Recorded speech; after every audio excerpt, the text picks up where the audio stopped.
The Woman in Me by Britney Spears, available now wherever books are sold, with an audiobook read by Academy Award winner and star of Dawson's Creek, Michelle Williams. Get the book, people. Like, if you don't, like, for my birthday or whatever, like, just like buy yourself the book. Let's just, you need to read this. You got to. Y'all were wrong. All of y'all were wrong about so many things that y'all just thought about Homegirl. And I want you to have to, like, some of y'all, I want you to have to, like, read her words because, like, Uh, no, don't make a bald joke, sir. That you're stupid and she needs some love in her life and she had postpartum depression most likely. And I've been saying this shit forever. Like, y'all was real whack with it back in like '07. Anyway, homegirl, Britney Jean Spears, a real one, literally like was enslaved for our entertainment. Y'all wrong for that. And the book is really good.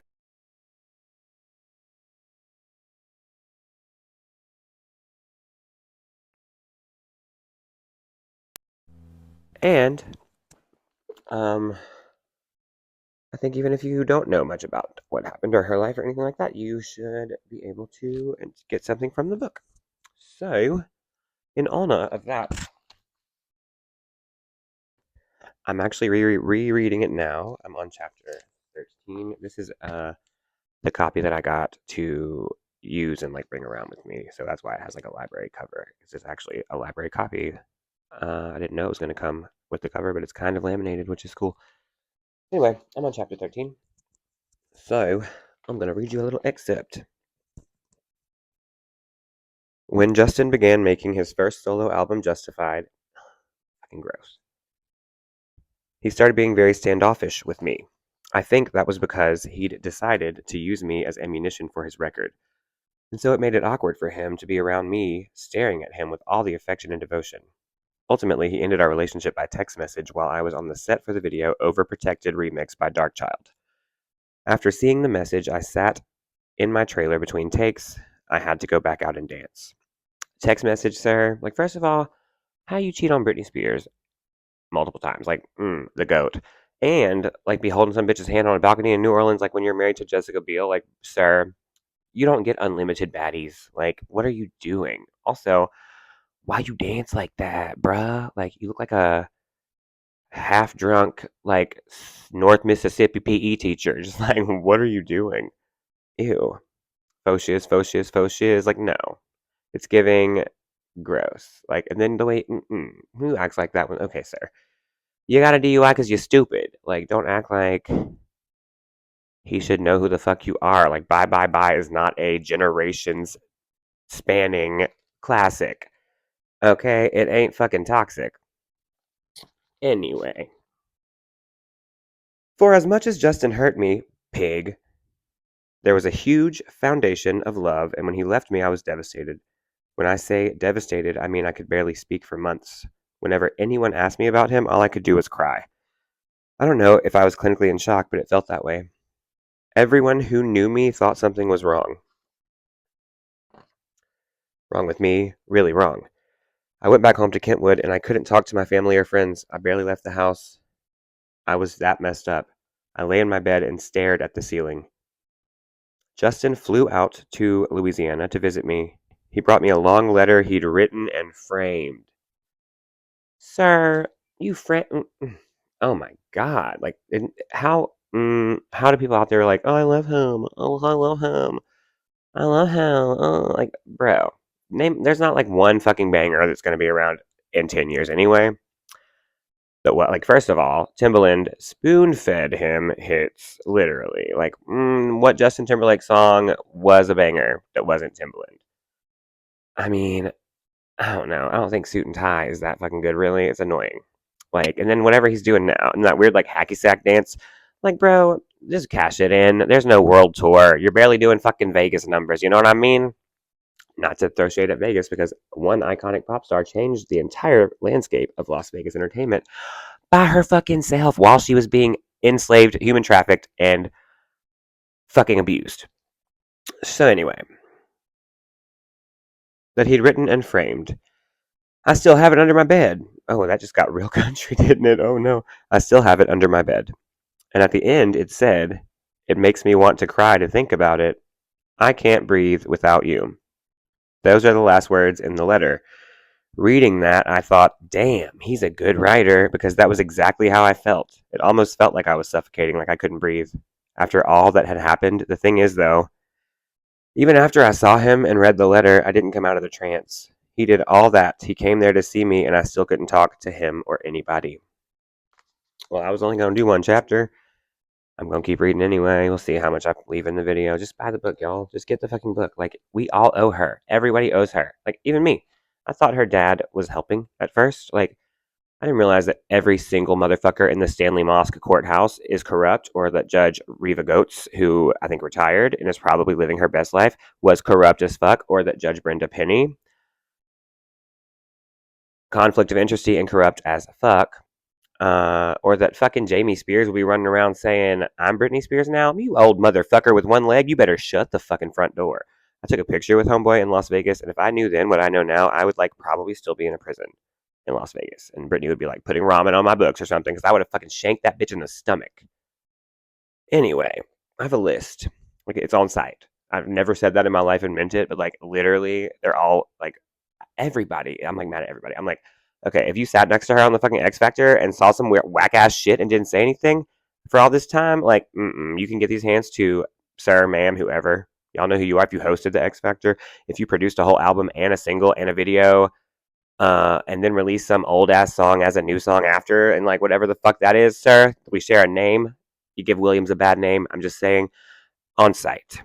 If your last name is Spears, the odds are on site. Maybe not everybody, because my friend Ariel is not related. But if your last name is Spears and you live in that area, like in Louisiana and the Kentwood, I'll beat that man with his fake leg. Brian can get these hands. Jamie Lynn looks like Ted Cruz now, so that's like fighting a man. That's fair. That's allowable. I might let Lynn make it, but she was not very nice when I saw her backstage. And she gonna pop up in the Free Britney movement at the end of it. Like, what you doing, girl? Where you been for 12 years? Like, what? You gonna show up now to make it look like you was trying? I don't think so. Hands. I mean, like, maybe I'll have to pay like a girl to fight her or whatever. Like, I don't know. She might kick my ass because she'd be substitute teaching or whatever. But she like couldn't even make a multi-level marketing company work. If you're Britney Spears' mother and you can't make a MLM work, you fucking suck at life. That's all I'm saying. So there's that. Anne lied in her book. Oh, and the more I think about it, the more I'm like, okay, she can get the hands. Like, some of that shit was just made up, girl. You just made up some shit for your little book to make your daughter look crazy so y'all could profit off her because she already bought you a house and already cleared all your fucking debts. Come on. That's some sad ass shit. And I have seen some bad parents, and I ain't even had the best ones, but I had a pretty damn good mama. But, like, you should be ashamed of yourself, all of you. Brian going on the radio talking about this conservatorship is the best thing that ever happened to our family. You fucking talentless motherfucking mooch. What the fuck have you done? Not a goddamn thing. Jamie Lynn only got that show because Britney was her fucking sister, and then what? And then what? You're the type of guy that any girl would die for. Like, that's some toxic ass shit right there. Like, the fuck you mean? And also, your husband's name is Jamie, and your dad's name is Jamie, and your name is Jamie, and it's giving, like, ew. You're out here saying your daddy's name during sex and your own name?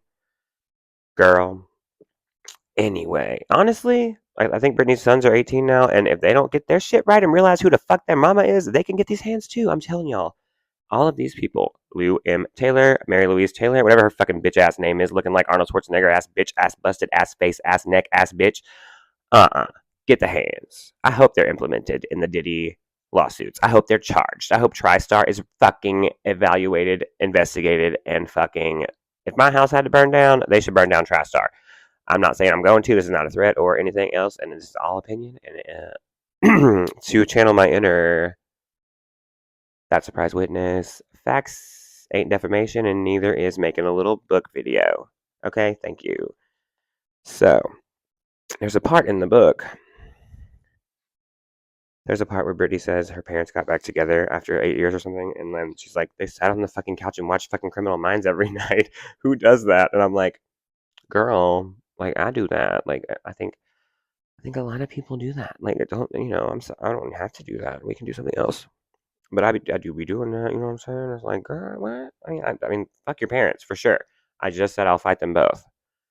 But like, don't bring Matthew Gray Gubler into this. However you say his name, it's probably not how you say it at all. Let's see. Fuck you, Judge Penty, you stupid whore.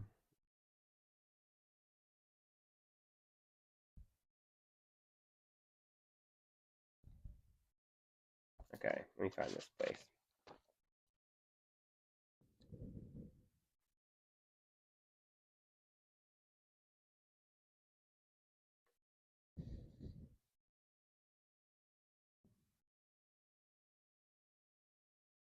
Okay, this part right here.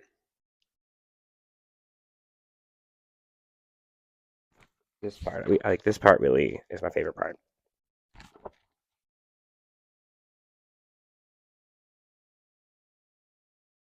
Several weeks into my stay, I was struggling to stay hopeful when one of the nurses.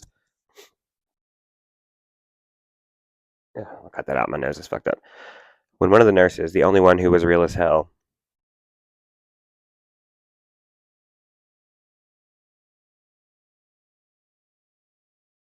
several weeks into my stay, I was struggling to stay hopeful when one of the nurses, the only one who was real as hell, called me over to her computer.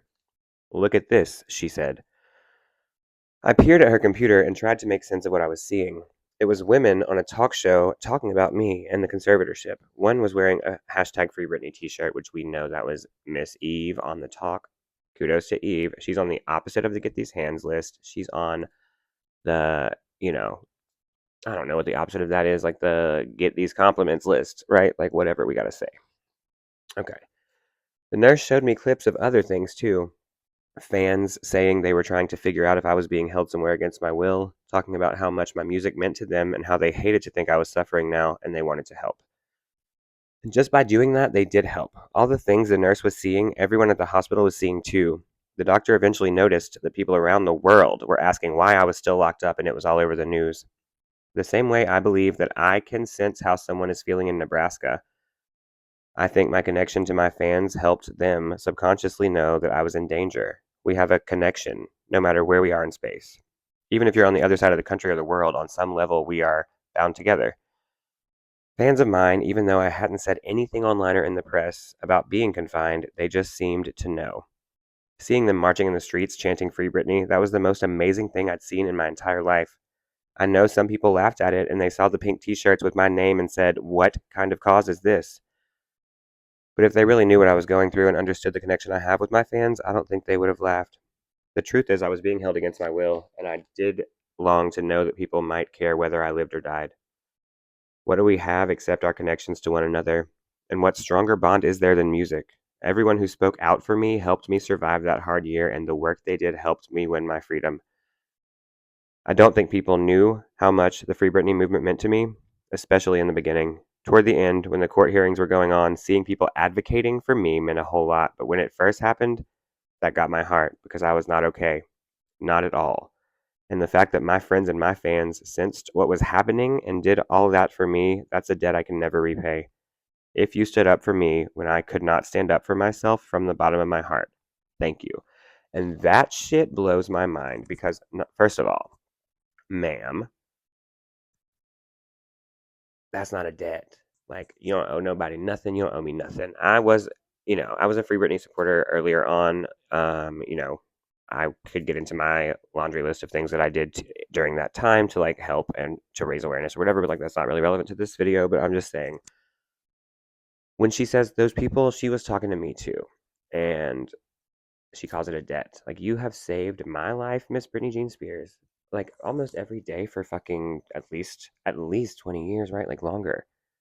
Like, I have so many friendships and memories and experiences and accomplishments that are just intricately intertwined with some of your catalog and your moments and like just some of the funniest memories I have and some of the best and some of the most meaningful, and it's a thing. And like, I don't know, I know a lot of the gays have a very strong affinity for Britney Spears, and I know that a lot of them are not like me, and then, I know a lot of people are like me as well, but like I love her so much in a way that like I would never want to scare her or freak her out or bother her. It's a respectful thing now. And now it seems like we know her better. Like, I feel like I would be more comfortable if I met her, but I'm one of her biggest fans who's not a little bit cuckoo, right? Like I would never, anyway, I just love her. And she has made such an impact in my life. And people are like, okay, her songs aren't really about anything or like whatever, but it doesn't matter. Like, this, first of all, some of them are, and that's irrelevant to the fact that like I relate to her because she's Southern and she's sort of had to face her fucking fair share of adverse things and controversies and trials, and she's overcome every time. And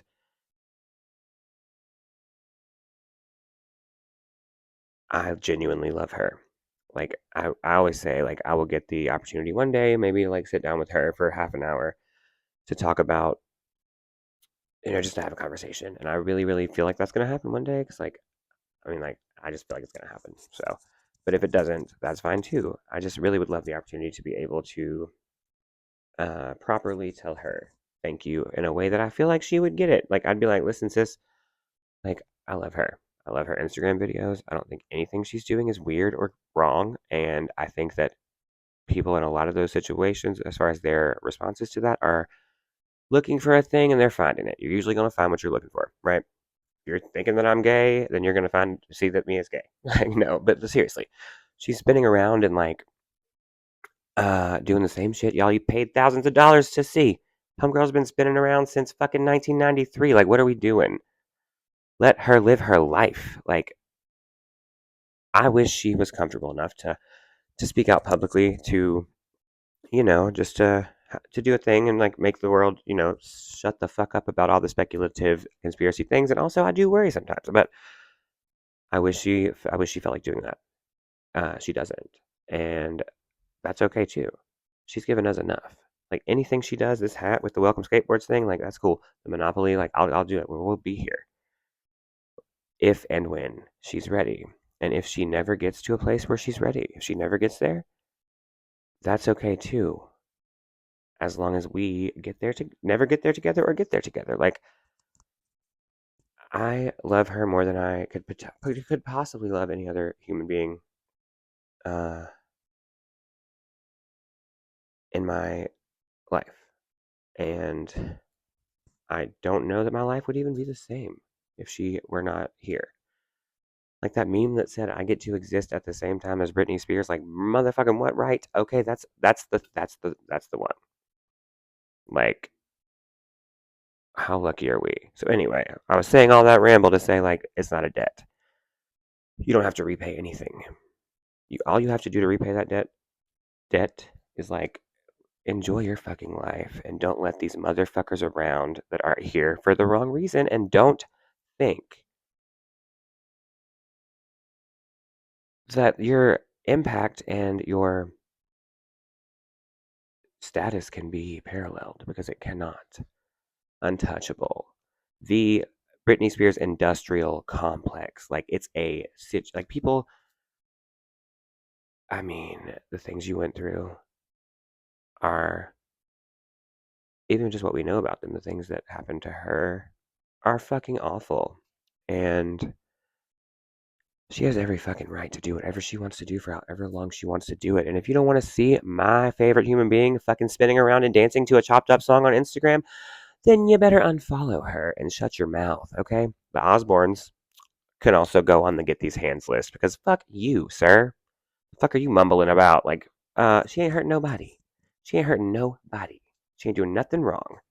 Y'all just love to feel like you're entitled to some part of her in her life, and you're not. No one is. And if you happen to be watching this, to that nurse who showed her that while she was in that place, girl, like, you need to just make yourself known. You'll be like a celebrity in the Britney fandom. Like, we will support your life. Like, out them hoes. Out them hoes. And like, we got you, girlfriend. We will do it. Thank you. And Britney Jean Spears, I know that there's not like a 1 point nothing chance that she will see this ever. But the impact that you've made on my life has been so profound and significant that I cannot imagine my life without the accompaniment of you and the joy and the traveling and the pleasure and the confidence and the tenacity, but also the ability to hold on to your humanity and humility and the ability to sacrifice so much for people that you love, including your children. And I can never properly say thank you. So the debt that you talked about in your book that you don't know how to repay, like I feel that way too. I think so many of us do because it's like just it's amazing. The way that the love I have for you, Britney Spears, is different than any love that I've ever felt for anybody else. And I don't mean that in a weird or creepy way. I completely respect your life as a human being and I support you no matter what you do. And you don't even know me. You don't even know me. But there have been times, when your world falls apart and you don't know what you're going to do. And sometimes you have people in your life that you can go to. And sometimes you really don't know who to go to, or like any of those situations, I could always go to you. And you are literally just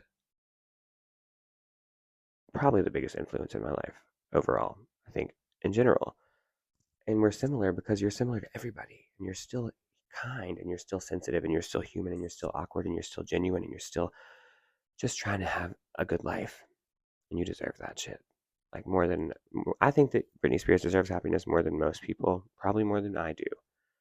And I fucking hope you have it, girl. And I know deep down that I'm going to get the opportunity to sit down with you and have a 30-minute conversation. So, like, let's make that happen on the record or off the record, whatever we got to do. I just love you so much. So, one more time again The Woman in Me has been out for over a year by Britney Jean Spears from Gallery Books. It is an amazing story. And The Woman in Me is a brave and astonishingly moving story about freedom, fame, motherhood, survival, faith, and hope. In June 2021, the whole world was listening as Britney Spears spoke in open court. The impact of sharing her voice, her truth, was undeniable, and it changed the course of her life and the lives of countless others. The Woman in Me reveals for the first time her incredible journey and the strength at the core of one of the greatest performers in pop music history. Written with remarkable candor and humor, Spears' groundbreaking memoir illuminates the enduring power of music and love and the importance of a woman telling her own story on her own terms at last. Multi-platinum Grammy award-winning pop icon Britney Spears is one of the most successful and celebrated entertainers in music history with more than 100 million records sold worldwide. In 2021, she was named one of Time magazine's 100 most influential people, and she hadn't worked since 2017 or something, right? 16, whatever. Like, the influence is not touchable by anybody. They will try, but they will never. It cannot be emulated. It cannot be duplicated. It cannot be. 100 most influential people. Spears' album Blackout, aka the Pop Bible, aka the Gay Pop Bible, aka the Great. Like, it's so good, sis. That's what we know you can do. That's what we know you can do. Like, like the fact that you just like the icon Uri just jumped off the screen. Was added to the Rock and Roll Hall of Fame's library and archives in 2012, and she lives in Los Angeles, California. Um, yeah, so that's The Woman in Me. There are so many details and things in here that I thought I knew about, right? Like I thought I knew some things, or I thought like the reasoning behind why. Like some of the shit that people thought was like crazy. When you read why or like what was happening around it, it doesn't even seem crazy. Like I have done way crazier shit, like for sure. So anyway, for my birthday, November 9th, all I want is for you to go buy The Woman in Me by Britney Spears. Available now wherever books are sold. You can listen to the audiobook on Audible, read by Michelle Williams, and like I'll do a book club. Let's just like I don't know, whatever we gotta do. I'll read this book for the fourth time or something. Um, Britney Spears made it fucking through. That shirt that used to say, if she made it through 2007, I can make it through today, bitch. She made it through 13 years of enslavement, trafficking, abuse, and she's still fucking humble and kind and literally the most iconic and great human being that ever walked the face of this earth. Thank you, Britney Spears. Go get the book for my birthday. Her birthday's a little bit after that, December 2nd. Support the queen. You owe her. Everybody owes her. The whole world. Ed McMahon asking if she had a boyfriend at 8 years old. The whole world owes Britney Spears.